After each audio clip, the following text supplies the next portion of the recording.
Hey, Dr. Axe here, Doctor of Natural Medicine and founder of draxe.com. In this video, I'm going to be training you on the many benefits of intermittent fasting, what to do and what not to do, and who should do it when it comes to intermittent fasting, and also some of the key foods you're going to want to be eating if you're going to be following intermittent fasting type of diet. So let's jump right in. And let me say this, intermittent fasting, the benefits can be pretty profound, and what tends to happen when you look at what it is and how to do it, first off, when you look at intermittent fasting, you want to typically eat between a 4-hour to a maximum 8-hour window, but typically that window is about 6 hours.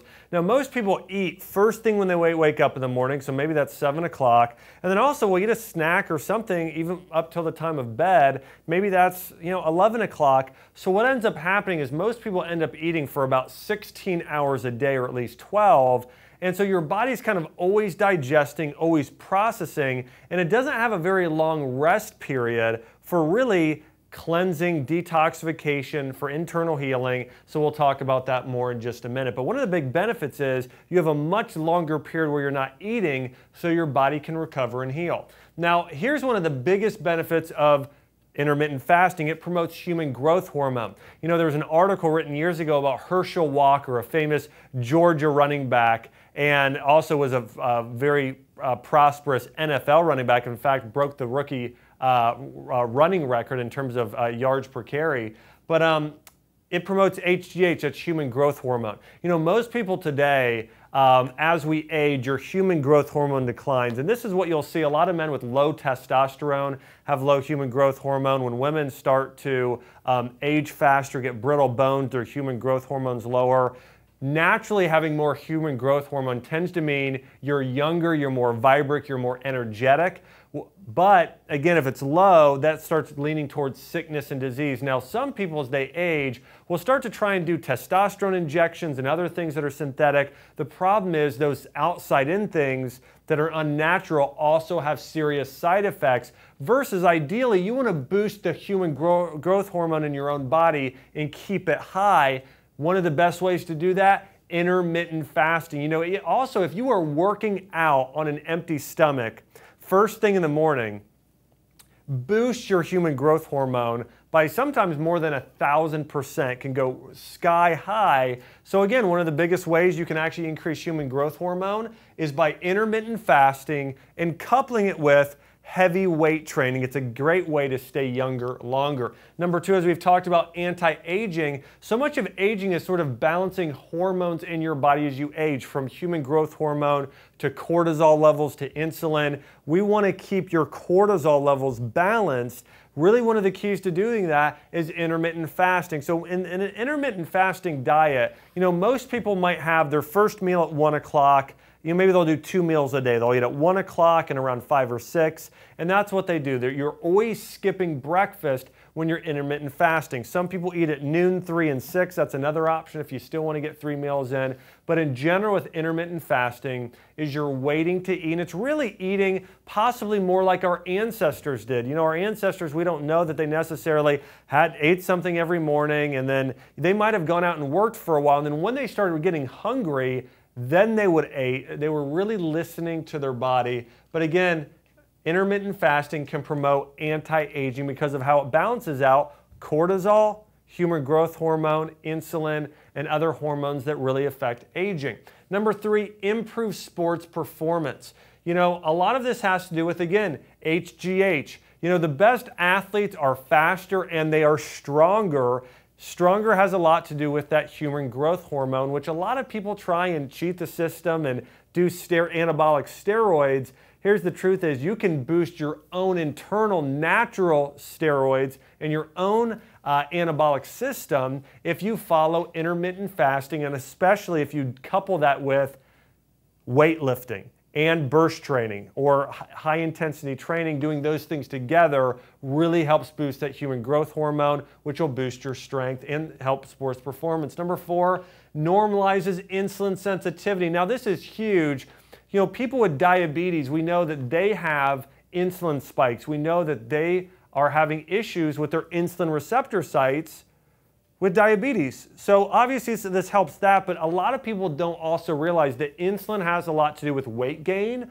Also, insulin has a lot to do with other hormones being balanced in the body, like progesterone and estrogen. And oftentimes what happens if insulin stays imbalanced, progesterone gets low, estrogen gets high, that can lead to issues like infertility in women. It can lead to PCOS, it's polycystic ovary syndrome, severe PMS symptoms. A number of hormonal health conditions are related to insulin imbalance. So again, insulin, your energy levels all day should kind of be like this, okay? They should just be high, they should be feeling good. What happens to a lot of people, we eat these carby breakfasts, which your body can deal with because you fasted for 8 hours. But then for lunch, we do a lot more carbs. So what happens is you hit that like 2 or 3 o'clock coma, you want to go into a nap. You know, that's what happens when you have insulin levels that aren't balanced. So ideally what you do is you miss breakfast and then you're eating a diet that's high in protein, fiber, healthy fat, and other antioxidants, okay? So again, notice I didn't say carbs in there. You want to keep insulin levels balanced, do intermittent fasting, and follow a diet that has protein, fiber, healthy fat, some other antioxidants in it, and that's what's going to keep you really level and energized all day long and help normalize insulin sensitivity. Number 5, it helps regulate hormones in your body like leptin and ghrelin. Now, ghrelin is known as your body's hunger hormone, so maybe you've been in that position where you are just hungry or famished and your body says, I need more food.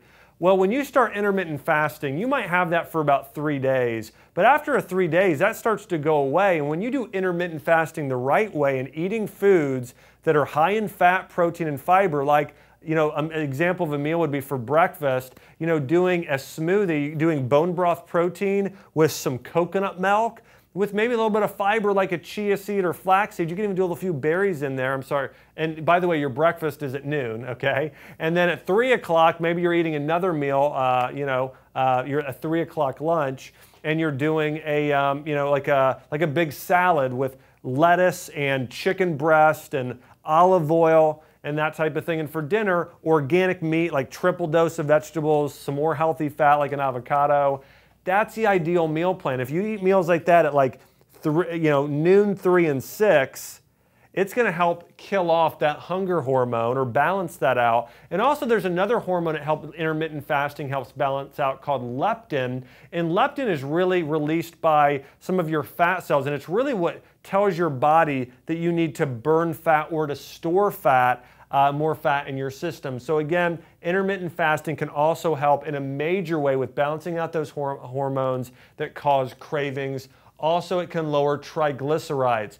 You know, it's interesting, there's this debate between the holistic natural health community and the medical community, and the medical community saying cholesterol is what causes heart disease. Really, it's not cholesterol, it's high LDL cholesterol and low HDL cholesterol. But one of the things you want to look at with your heart health is overall triglycerides. We know triglycerides, when those get high, those can actually increase your likelihood of having clogged arteries and a heart attack or stroke. So what we want to do is balance out those triglyceride levels. You lower triglycerides by consuming a lot of herbs, okay, things like cinnamon and ginger and turmeric, and also by intermittent fasting. Doing those things together is going to help bring those triglyceride levels back into balance. Number 7 here, detoxification. This is probably one of the greatest benefits of intermittent fasting. So think about this. When you wake up and eat first thing in the morning, let's say at 7 a.m.,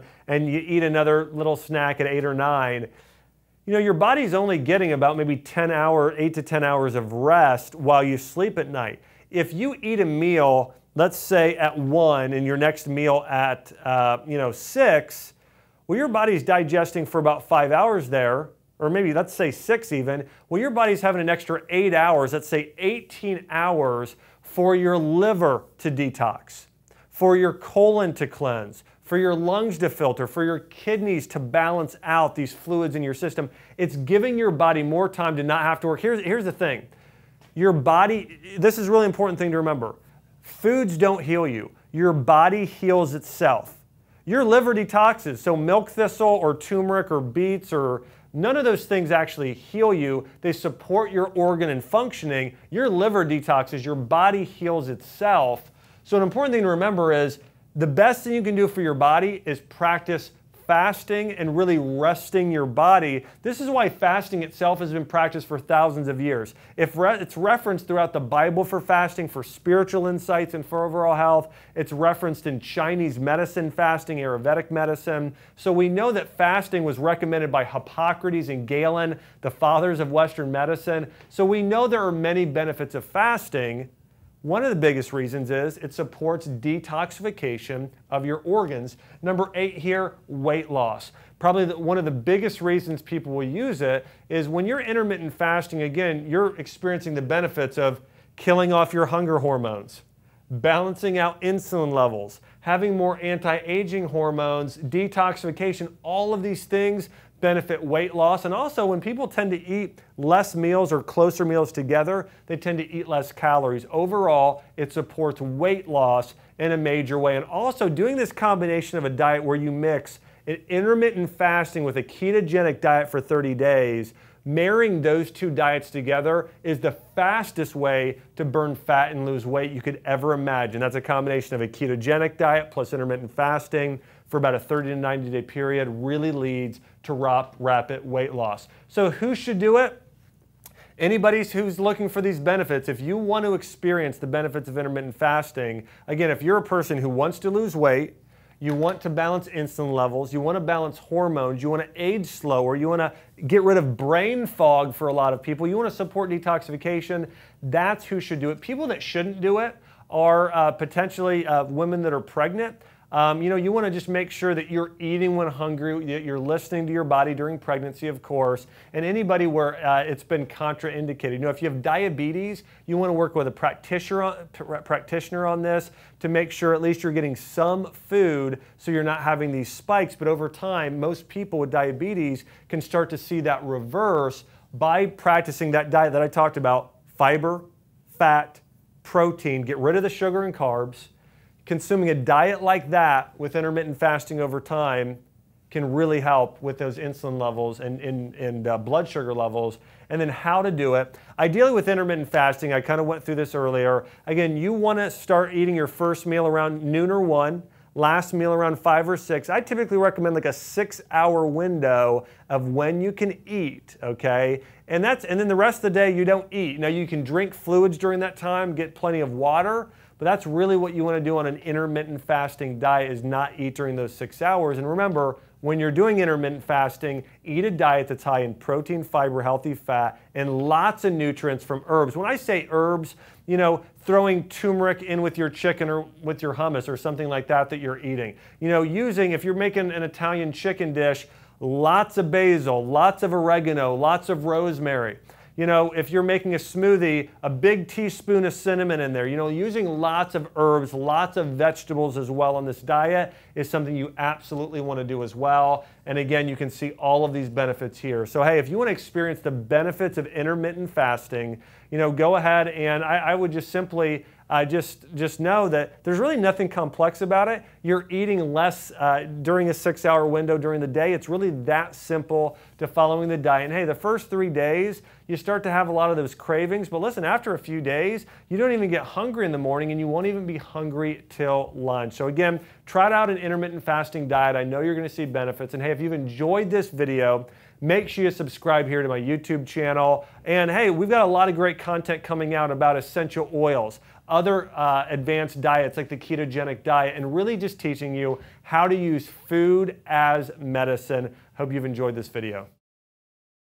Hi, Dr. Axe here. I want to say thanks so much for checking out this YouTube video, and also don't forget to subscribe if you want to get more great content on things like herbs, essential oils, natural remedies, and how to use food as medicine. Also, check out more of our content on my YouTube channel. Thanks for watching.